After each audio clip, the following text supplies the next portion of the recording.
أكيد. يمكن من 30 يونيو وكانت سبحان الله ان المرأة تنزل بقوة تشارك جنب لجنب مع الراجل في الوقفة في الميادين. لقينا ان المرأة الريفية كانت بتتنقل مع العربيات اللي بتتنقل وبتمشي كمان من بلاد لبلاد عشان تروح الثورة 30 يونيو. فأكيد المرأة ليها دور كبير قوي من زمان، وهي ليها دور، ما بالك بالمرأة المصرية وكانت طول عمرها قائدة وكانت رائدة في أي مجال على طول الزمن وطول التاريخ. اسم المرأة المصرية موجود. المرأة المصرية كانت بتشارك بقوة وبتقول أنا ليا رأي وأنا ليا دور، وده لأن الدستور الحمد لله التعديلات الدستورية قدمت ليها كل ما تحتاجه المرأة المصرية. فأكيد كانت نازلة وهي بتقول نعم، مش بدماغها بس، لا ده بعقلها وبقلبها وبكل شيء كانت نازله تأدي دور. هو اولا تاخير اللجان ل9 كان يمكن ادى الفرصه الناس تنزل من قبل 7:30 وكانت تبقى واقفه على اللجان من بدري قوي، فالناس نزلت بانضباط لنفسها رغم ان في تهديدات كتير قوي جت هيحصل وهيحصل وهيحصل، لان سبحان الله الحمد لله القوات المسلحه والشرطه قامت بما عليها من واجبات بشكل كبير جدا، امنت كل الاماكن، كان في كردونات امنيه كبيره لمسافات طويله. الجيش طبعا تعب جدا معانا القوات المسلحه. الدور مهم اكيد، وده اللي خلى الناس تنزل اول يوم زي ما احنا شايفين كده، كل نزل بكثافه كبيره قوي اول يوم، ووقف طوابير كبيره وما قالش لا وهنقف وما تعبش، وبالعكس كان سبحان الله كنا بنلاقي زي ما احنا شفنا في التصوير دلوقتي الستات او الناس حتى تخش تدلي صوتها وتطلع فرحانه وترقص وتزغرط. انا واحده من ضمن الناس ما انساش واحده ست جت بتقول ما حدش يسمعنا زغروطه يا ستات، فقلت لها بس انا قلت لها انا كنت من ضمن الناس اللي بتراقب، ما اكذبش على حضرتك يعني كمان، فانا قلت لها طب انت مش جايه فرح؟ قالت لي لا النهارده فرح مصر. فكان الرد جميل. فكان الرد عجبني قوي، عرب انها ست كبيره جدا ويمكن تعليمها على قدها ان كانت تعرف تقرا يبقى كويس يعني. فبقيت اقول فعلا الناس نازله فرحانه وسعيده جدا باللي بيحصل انها تنزل وتستفتي، زي ما شفنا ناس كتير قوي كانت تعبانه، اللي جاي بانبوبه الاكسجين ونازل، اللي جاي يزحف عشان يحضر العرس الديمقراطي فعلا اللي مصر كانت شهدته اليوم ده. فعلا مصر كانت في عيد، مصر كانت في فرح، حاجه جديده عليها، حاجه بالعكس نسعد عليها ان الديمقراطيه وصلت بينا ان احنا كشعب بعد ما كنا بنقول في اللي بيعمل لنا وهننزل ليه مش هننزل، لا ده كلنا نزلنا بحب، وقفنا من بدري قوي من 7:30 الناس كانت واقفه وزحمه كبيره قوي. اقل لجنه كانت قدامك الساعه 9 بالظبط مش اقل من 300 ل 400 شخص. في لجان كمان وصلت فيها ويمكن الغربيه الحمد لله فيها كفر مشله كفر الزيات وصلت فيها نسبه التصويت ل 100%. في بلاد اخرى برضو في الصعيد فكان النسبه انها تنزل 100% دي اول مره نسمعها.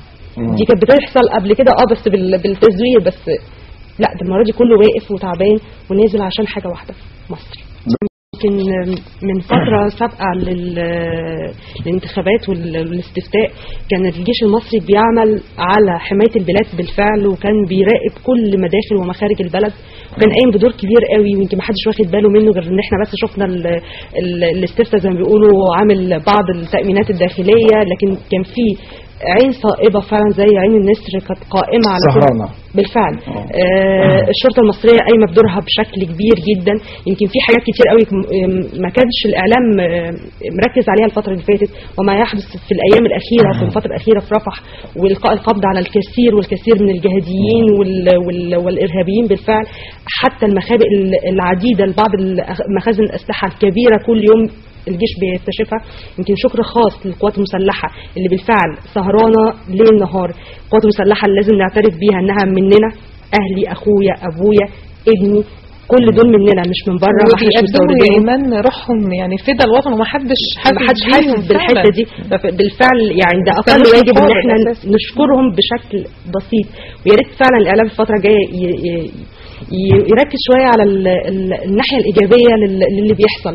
احنا يمكن مركزين شويه في الناحيه السلبيه قوي، وبننشر بس السلبيات، بننشر بس المظاهرات اللي فيها تخريب والكلام ده. احنا ولا ضد، هو ما اكدبش عليك انا واحده من ضمن جيل الشباب نزلت، واكيد الاساتذه نزلوا ماشي. لكن عايزه اقول ان برضو الفتره يمكن كانت صعبه شويه لان في ناس بتمتحن. في بعض الشباب طبعا كان مقاطع عشان بعض التعديلات الدستوريه ومش عاجباه بعض المواد الخلافيه اللي حصلت. في شباب طب ما بتقول لهم ايه؟ بتقول لهم ان ان مجلس الشعب قادم فممكن يتم تعديل اي حاجه، وده مش قران، ده دستور أكيد. يعني ممكن يتم تعديله. الدستور عموما في مش قرآن ولا صنع ولا صنع ملائكة صنع ولا صنع البشر بشر، طبعا. فأي بشر بيغلط. كمان مفيش دستور هيفضل دائم على فكرة خالص. لازم يبقى فيه القوانين بتبقى مكملة ليه فعلا. كملي برضه يا إيمان. اوكي. فاكيد الفتره الجايه عليك ان انت تقدم ايه الاختلافات اللي انت معترض عليها، تجهز لها وتجهز المواد اللي جايه. بقول كمان للاحزاب، يمكن سبحان الله تقدمت الانتخابات الرئاسيه هتبقى قبل الانتخابات البرلمانيه، وده دوركم هيبقى هو القادم ان انتوا تنزلوا تشتغلوا على ارض الواقع، تشوفوا ايه اللي ناقص الشعب وايه اللي محتاجينه، وايه التعديلات حتى اللي احنا عايزين نعدلها، ايه اللي ممكن نزوده على الدستور نفسه، ممكن نزود ايه بنود تانية، نشوف ايه اللي ناقصنا. الفترة الجاية محتاجة كل يشتغل، محتاجة ان احنا تاني نبني، محتاجة ان احنا نحط ايدينا في ايد بعض. اما موضوع عواجيز وشباب فنفوق شوية ونصحى للكلمة دي، لان الدولة مش هتقوم غير على الأطفال والشباب والعواجيز. احنا هناخد منهم الخبرة، واحنا اللي بعد كده هنستلم الراية بعد كده. وعشان تستلم الراية يا شاب أقول لك بنفس اللفظ، اتحرك، ابتدي اشتغل على أرض الواقع، انزل بين الناس، شوف ايه الناس عايزة ايه، وشوف انت عايز تعمل ايه، خد تدريبات اكتر، خد ندوات اكتر، استفيد من اللي قدامك، استفيد من الخبرة الكبيرة بتاع الناس اللي بتاع زمان. ما تقولش هم فترة عواجيز، لا.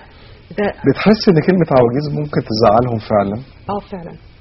بتحس ان هي بيحس بغصة كده وهو بيسمعها اي راجل مسن؟ يعني هو عنده الخبرة انه ينزل وهو اللي تعبان ونزل، وانت كشاب حتى لو كنت معترض كنت ممكن تعمل حاجة واحدة ان انت تبطل صوتك، لكن ان انت ما تنزلش خالص وما تشاركش.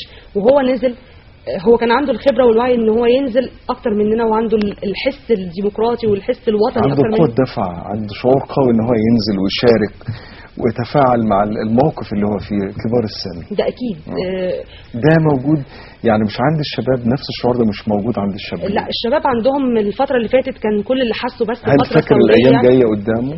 لا، مش بس فاكر الايام جايه قدامه، بالعكس ده في بعض الناس تم احباطها نفسيا من داخلها مش من بره. يعني مشكلته ان هو شايف الفتره انها هتفضل ثوريه وبس، لكن ما شافش ان العيشه بتاع زمان والناس بتوع زمان يمكن ما كانش عندهم نفس الامكانيات اللي انت عندك كشاب. الناس دي عاشت حروب، عاشت فتره اكبر من كده وفتره صعيبه على مصر، عشان كده هي يمكن اللي حاسه بالفتره دي اكتر من اي حد تاني.